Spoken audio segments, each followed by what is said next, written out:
Good evening friends, welcome to dream IAS goal IAS. हम लोगों की मॉडर्न हिस्ट्री की क्लासेस चल रही थी। मॉडर्न हिस्ट्री की क्लासेस में हम लोगों ने फ्रांसीसियों का आगमन पढ़ा था। तो उसके बाद हम लोगों ने फर्स्ट कर्नाटक बैटल पढ़ लिया था। ठीक है, तो आज मैं आप लोगों के सेकंड कर्नाटक बैटल और थर्ड कर्नाटक बैटल फिनिश करा दूंगा। ठीक है, तो उससे पहले सबसे पहले आप लोग वीडियो को लाइक कीजिए, सब्सक्राइब कीजिए, शेयर कीजिए, ज्यादा से ज्यादा शेयर कीजिए। ठीक है, कुछ ज्यादा ना बोलते हुए हम अपनी वीडियो स्टार्ट करते हैं, अपनी पढ़ाई स्टार्ट करते हैं। ठीक है, तो हम लोग स्टार्ट कर रहे हैं सेकंड कर्नाटका बैटल। ठीक है, सेकंड कर्नाटक बैटल ये कब स्टार्ट हुआ था?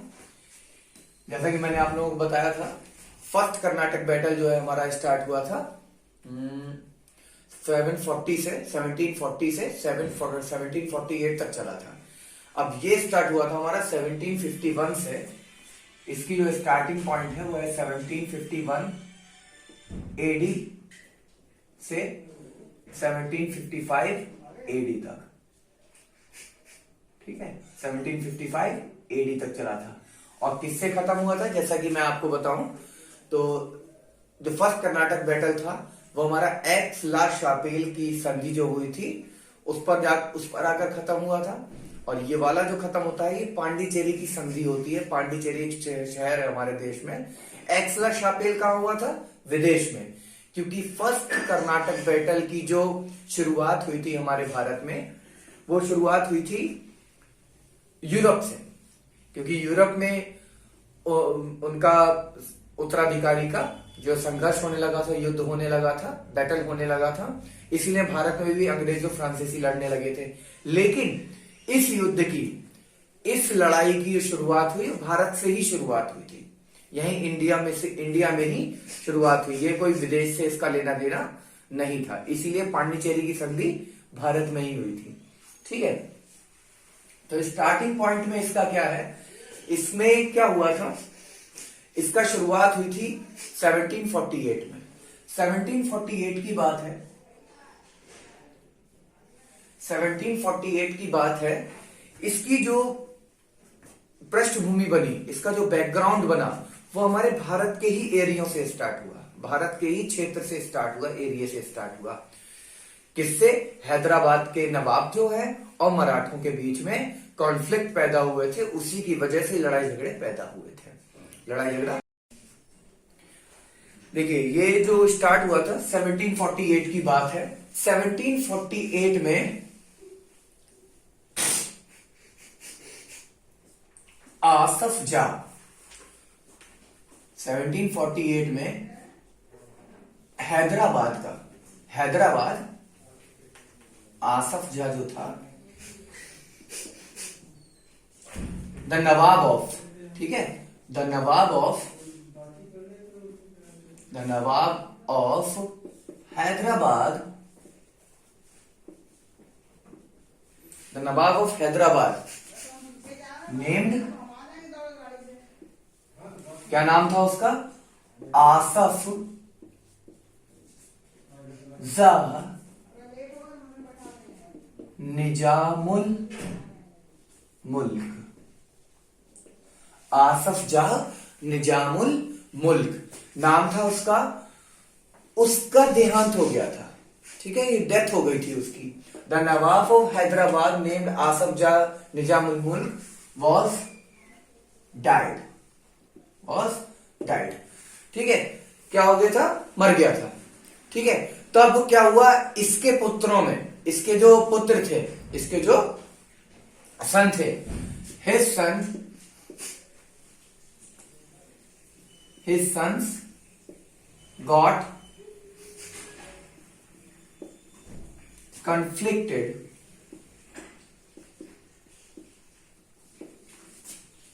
for the rule on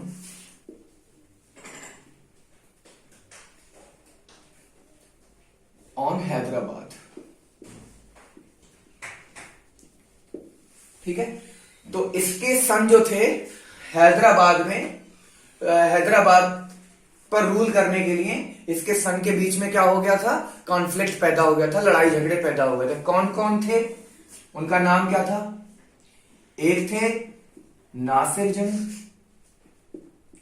Nasir जंग, और दूसरा था मुजफ्फर जंग, मुजफ्फर जंग। ये दो उसके पुत्र थे, नासिर जंग और मुजफ्फर जंग, नासिर जंग और मुजफ्फर जंग, ये दो उसके पुत्र थे। इनके बीच में इसकी गद्दी पाने के लिए, हैदराबाद का नवाब बनने के लिए लड़ाई झगड़े पैदा हो गए। और इसी बीच, इसी के साथ कर्नाटक में 1748 की ही बात है, in Karnataka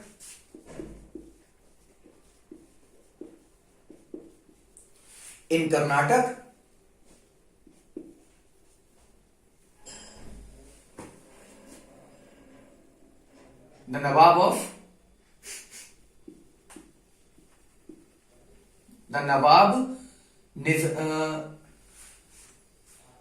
Anwaruddin, the nawab Anwaruddin and Chanda Sahib, ये कर्नाटक में थे, ठीक है। Chanda Sahib, in Carnatic the nawab Anwaruddin and Chanda साहब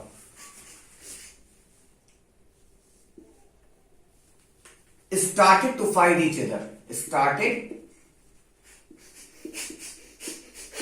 to fight each other। ये एक दूसरे से लड़ना शुरू कर दिया था इन्होंने कर्नाटक में। क्या हुआ था, 1748 की ही बात है, जब नासिर जंग और मुजफ्फर जंग के बीच में हैदराबाद पे रूल करने के लिए लड़ाई झगड़े पैदा हो गए थे, लड़ाई झगड़े होने लगे थे। ऐसे ही कर्नाटक में नवाब अनवरुद्दीन और चंदा साहब के बीच में लड़ाई झगड़े पैदा हो गए थे। फिर क्या हुआ, इसी बीच अंग्रेजों ने क्या करा, इस लड़ाई में बढ़ चढ़कर जो है अंग्रेजों ने और फ्रांसीसियों ने बढ़ चढ़कर भाग लिया इसमें।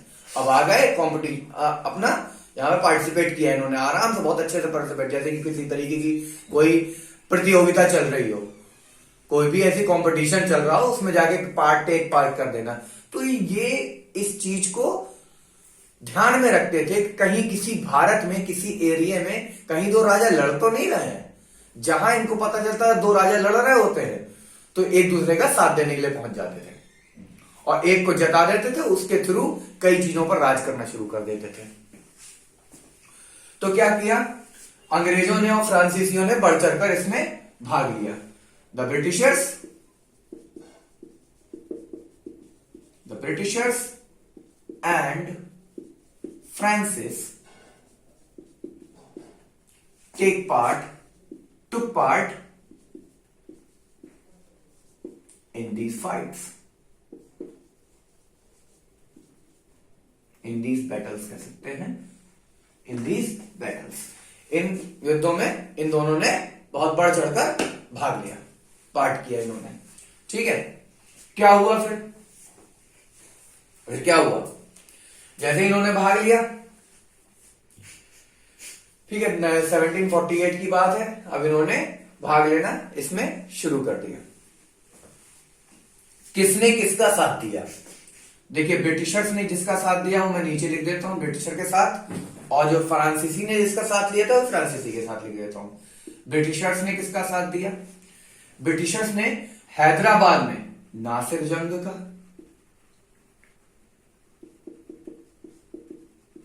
नासिर जंग, और कर्नाटक में अनवरुद्दीन का साथ दिया था।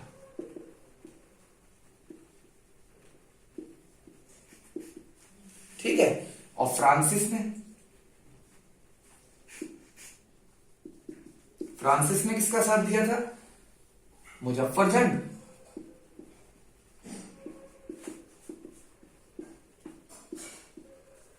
और चंदा साहब का, कर्नाटक में चंदा साहब का।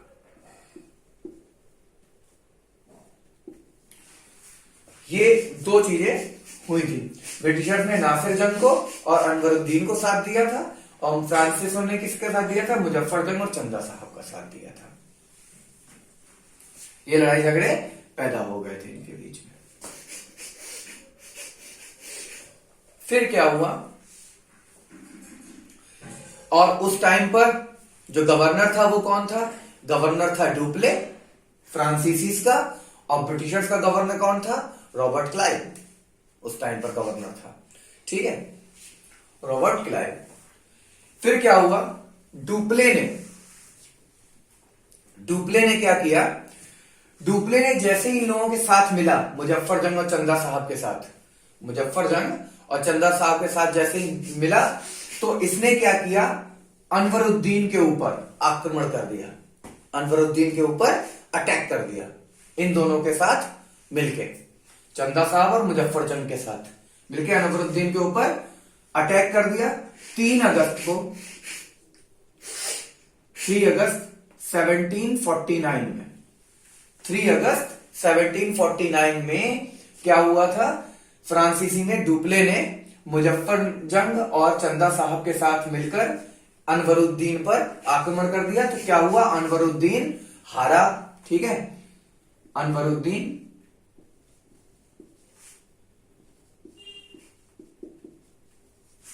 was defeated at the battle of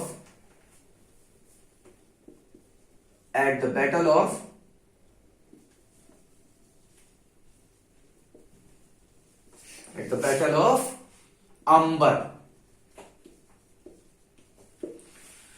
अंबर का बैटल कहते हैं 3 अगस्त 1749 को, 3 अगस्त 1749 को अनवरुद्दीन जब हारा था किससे? मुजफ्फर जंग और चंदा साहब के से, तब उस युद्ध को क्या बोलते हैं? अंबर का युद्ध बोलते हैं। यहां पर क्या हुआ? अनवरुद्दीन भाग नहीं पाया, वो वहीं पे मारा गया, अनवरुद्दीन वहीं पे मारा गया। लेकिन इसका जो पुत्र था, हिज सन, क्या नाम था उसका? मोहम्मद अली। मोहम्मद अली जो था वो भाग गया। His son Mohammad Ali was run away, भाग गया यहां से, इसका पुत्र यहां से भाग गया और अनवरुद्दीन मारा गया। फिर क्या हुआ? अनवरुद्दीन कहां पर था? अनवरुद्दीन हैदराबाद में। ठीक है, तो हैदराबाद की सीट पर किसको बिठा दिया गया? कुर्सी पर किसको बिठा दिया गया? चंदा साहब को। ठीक है, नाउ चंदा साहब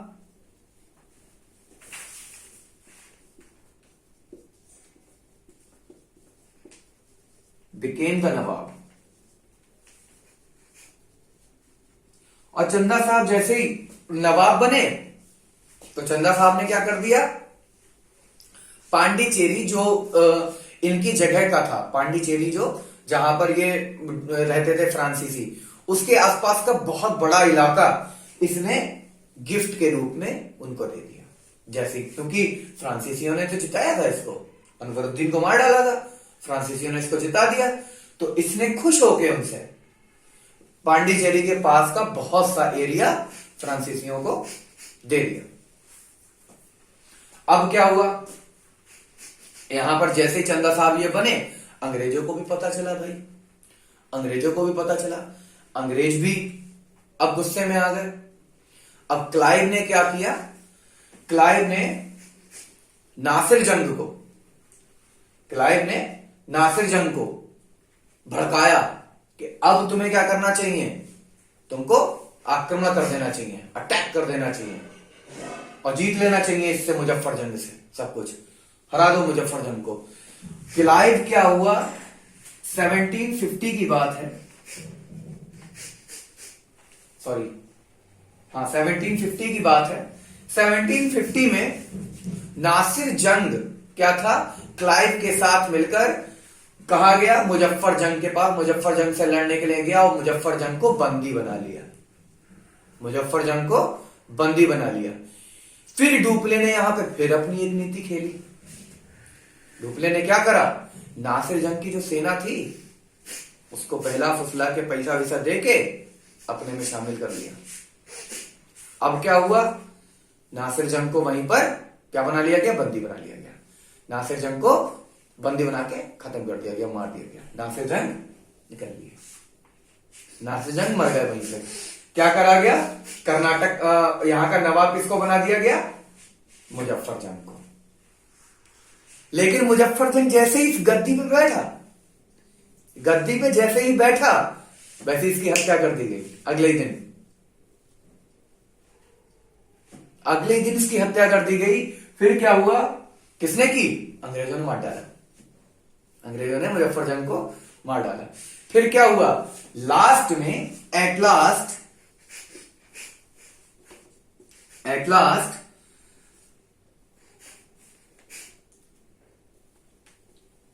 सलावत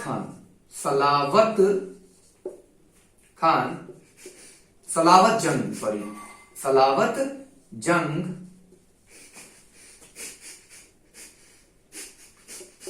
द सन ऑफ नासिर जंग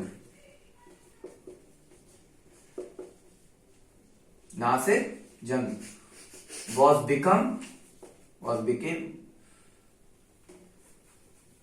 नासिर जंग became द नवाब। अब क्या हुआ, 1750 में देखिए यहां पर पूरा जिगजैग हो गया मामला। पहले उसने जीता, फिर उसने जीता, फिर उसने जीता, फिर उसने जीता। देखिए सबसे पहले क्या हुआ, नासिर जंग गए, मुजफ्फर जंग को बंदी बना लिया, ठीक है। फिर क्या हुआ, डुप्ले ने नासिर जंग के लोगों को पैसा देके पहला फुसला के नासिर जंग को बंदी बनवा लिया। और नासिर जंग जब बंदी बने तो नासिर जंग को मरवा दिया गया। नासिर जंग मरे, उसके बाद मुजफ्फर जंग को जैसे ही गद्दी पे बिठाया गया, अंग्रेजों ने मुजफ्फर जंग को मरवा दिया। फिर डुप्ले ने वहां पे कूटनीति फिर खेली। फिर उसने क्या करा, नासिर जंग के पुत्र को तो बनाया, लेकिन एक शर्त तो बनाया कि तुम राज करोगे हमारे हिसाब से, क्योंकि हम तुम्हें बनाए हैं, हमने तुमको जिताया है। फिर क्या हुआ, सलावत जंग जो थे, सलावत जंग ने भी क्या कर दिया, खुश होकर उत्तरी प्रदेश नाम का एक एरिया था, उत्तर प्रदेश नहीं, उत्तरी प्रदेश नाम था, वहां पर हमारे मद्रास के पास का एरिया था, पांडिचेरी के पास का एरिया, उत्तरी प्रदेश उपहार स्वरूप किनको दे दिया गया, फ्रांसीसियों को दे दिया। इसमें उपहार स्वरूप फ्रांसीसियों को दे दिया। अब ये कंडीशन इतनी यहां पर ग्रैब हुई पूरी, ठीक है। इतनी कंडीशन आप लोग इसका स्क्रीनशॉट ले लीजिए, स्क्रीनशॉट ले लीजिए और उसके बाद फिर हम आगे बढ़ते हैं, ठीक है। देखिए अब क्या हुआ था, लास्ट में किसकी जीत हुई, लास्ट में कौन बना भाई, वहां पर नासिर जंग का पुत्र जो सलावत जंग बन गया। अब अंग्रेज भी खाली थोड़ा बैठने वाले थे, अंग्रेज भी चुप थोड़ा बैठेंगे क्या। आप अपने दुश्मन की जीत से खुश होंगे क्या, नहीं खुश होंगे, अंग्रेज भी खुश नहीं। अब उन्होंने क्या करा, चाल चली थोड़ी। 1751 की बात है, रॉबर्ट क्लाइव ने सैंडर्स, जो उस टाइम पर हमारे भारत का गवर्नर था, रॉबर्ट क्लाइव ने सैंडर्स को एक सलाह दी। Robert Clive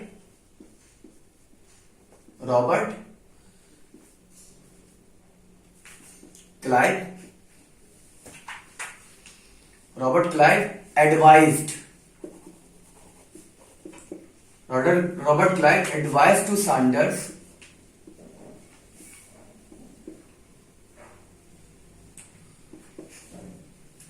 to attack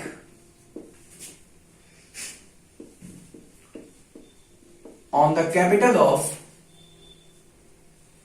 on the Arcot, attack on the Arcot,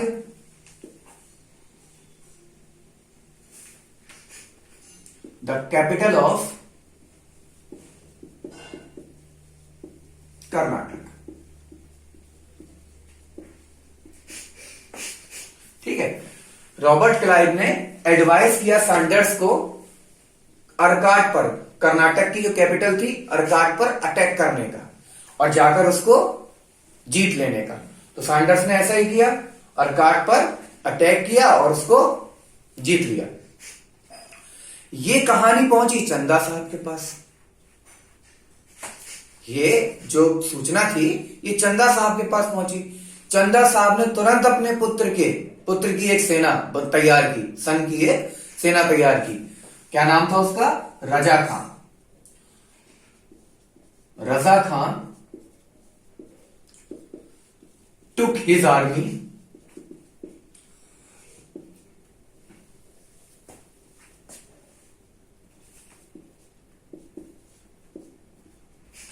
to the Arcot।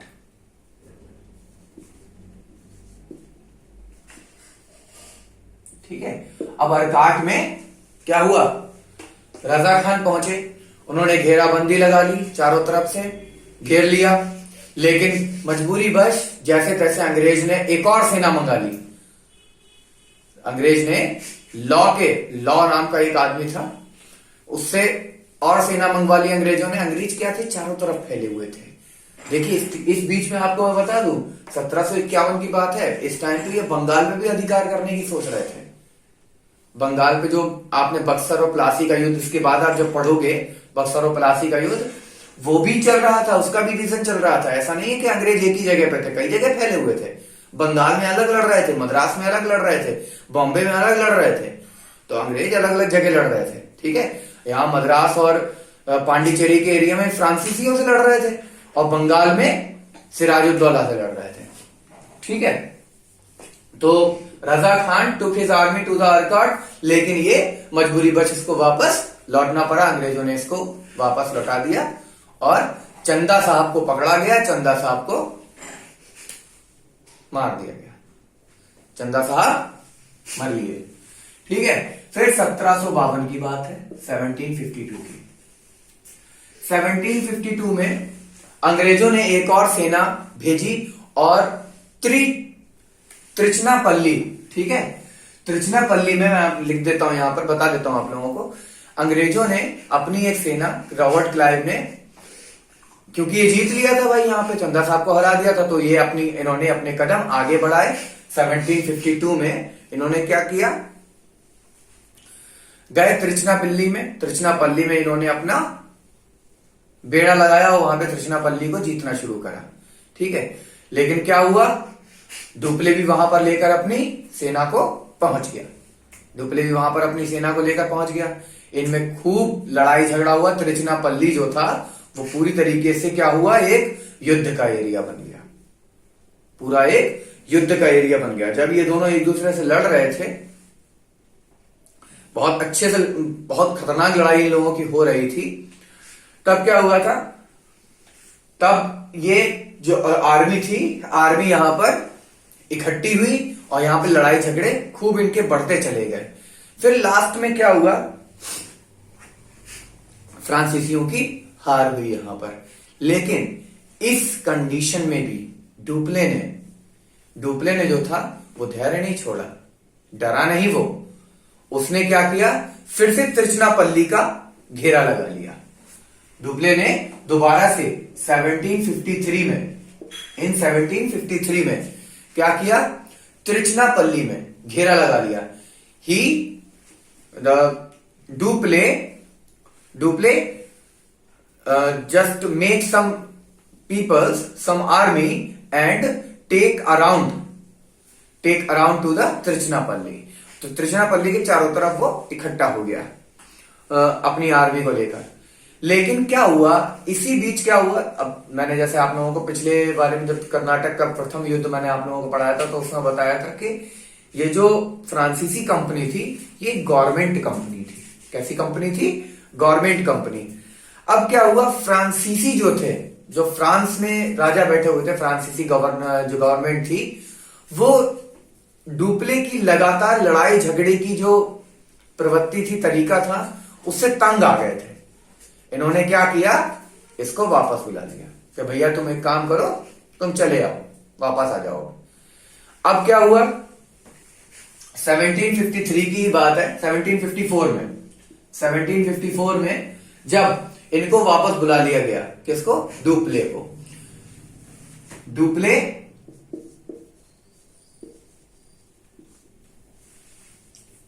went back to the France. Dupleix went back to the France. Dupleix France में back हो गया और and गोडह्यू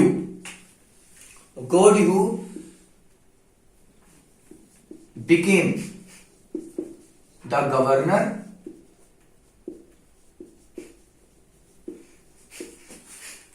governor of France in India। और India में Godeheu को बना दिया गया गवर्नर।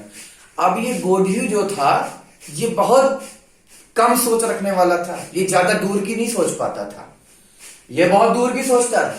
डुप्ले ये बहुत दूर दूर की सोचकर अंग्रेजों को हरा देता था, लेकिन गोडह्यू जो था इतना दूरदर्शी नहीं था, इतनी दूर तक नहीं देख पाता था। इसीलिए इसने जैसे ही भारत में ये गवर्नर बना, इसने समझौता करना शुरू कर दिया, अंग्रेजों से बातचीत की।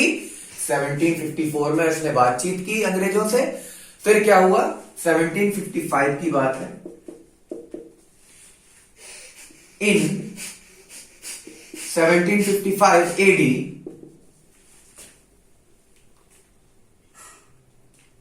ब्रिटिशर्स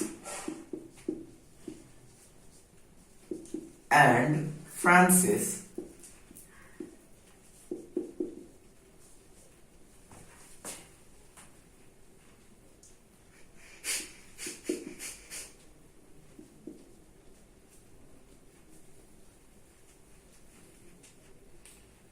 did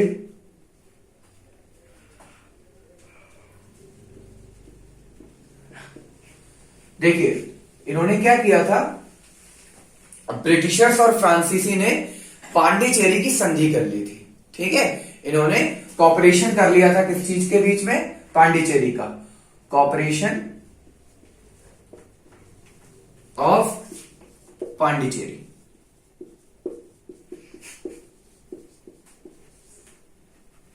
इसमें क्या तय हुआ था? इसमें यह तय हुआ था कि दोनों के जीते हुए एरिया जो भी इन्होंने जीते हैं वो एक दूसरे को वापस कर देंगे और भविष्य में किसी भी तरीके का कोई भी लड़ाई झगड़ा पैदा नहीं होगा। ठीक है, लेकिन इस संधि को मैंने कहा था 1755 तक चलेगा, 1751 से लेकर 1755 तक चला था। यहां पर संधि हो गई कंप्लीट, 1755 में कंप्लीट हो गई। ठीक है, इसमें क्या हुआ था, लेकिन इस संधि को कुछ ही दिनों तक मान्य रखा गया। फिर 1755 की बात है, 1758 की 57 की क्या हुआ था, 1757 में ही क्या हुआ, वहां पर ब्रिटिश और फ्रांसीसियों के बीच में 7 साल का युद्ध स्टार्ट हो गया था। 7 साल युद्ध चला जो 64 तक चला था। 7 साल का युद्ध उनके बीच में स्टार्ट हो गया और पांडिचेरी की संधि खराब हो गई। इसका प्रभाव क्या पड़ा? What effect? इफेक्ट क्या था इसका? इस युद्ध का इफेक्ट क्या पड़ा? देखिए, इफेक्ट इसका बस इतना पड़ा कि डुप्ले को, ठीक है,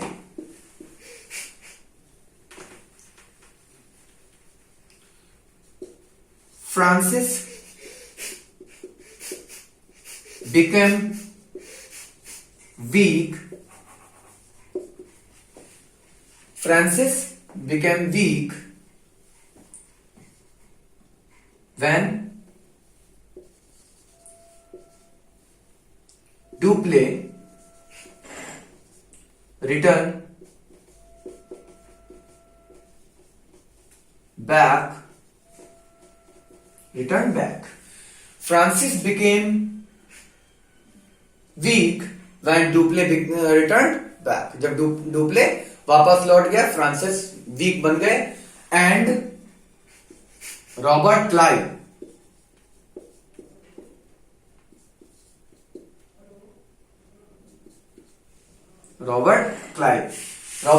जो था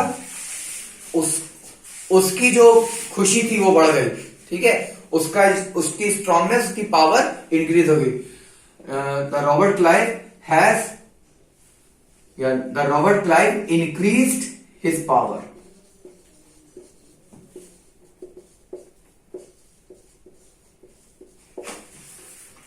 यही सबसे मेन कारण यहां पे पड़ा था। France's become weak when Dupleix return back and Robert Clive increased his power. Robert Clive की पावर जो थी वो इंक्रीज हो गई और फ्रांसिस की जो शक्ति थी वो कमजोर हो गई, क्योंकि डुप्ले को वापस बुला लिया गया था। डुप्ले क्या था, जब तक डुप्ले रहा भारत में और अंग्रेजों से लड़ता रहा तब तक अंग्रेज कमजोर रहे और ये पूरी तरीके से हावी रहा था अंग्रेजों के ऊपर। एक बात आप लोगों को बता दूं मैं, अगर अकॉर्डिंग टू मी, अगर डुप्ले को फ्रांसीसियों का गवर्नर बना रहने दिया होता, फ्रांसिस वालों का, तो आज हमारे देश का नक्शा कुछ अलग होता।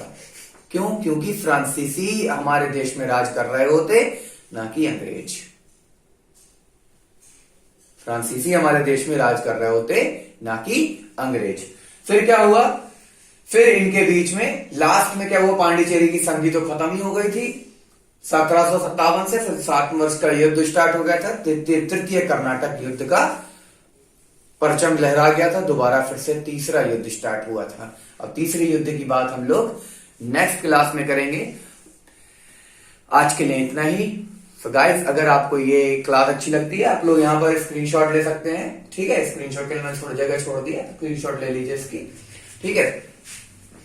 अगर आपको ये क्लास अच्छी लगती है तो आप इसको लाइक कीजिए, सब्सक्राइब कीजिए और शेयर जरूर कीजिएगा, ठीक है। जैसी भी आपको ये वीडियो लगती है तो आप कमेंट में जरूर आप मुझे बताइए कि आपको किस तरीके की वीडियो लगी, कैसा लगा, समझ में आया, अच्छा लगा और मैं क्या इंप्रूव कर सकता हूं, ठीक है। और आपको अगर कुछ इसमें गलती लगी है तो आप गलती को भी बताएं, क्योंकि इतिहास की बात ना कोई सच्ची है, इसे पढ़ना तो प्यारों बेकार की माथा पच्ची है। लोगों की कहानी एक बचपन की थी, इसको बचपन में कहा जाता था, लेकिन जब तक हम अपने देश का इतिहास नहीं जानेंगे, पुराना इतिहास नहीं जानेंगे, तो हम प्रेजेंट में अप्लाई नहीं कर पाएंगे, क्योंकि we have to learn from the past and apply in the present and make the future bright. हमेशा ये चीज होती है, ठीक है। तो लाइक कीजिए, सब्सक्राइब कीजिए, शेयर कीजिए, ज्यादा से ज्यादा शेयर कीजिए। तब तक के लिए have a nice day, bye bye.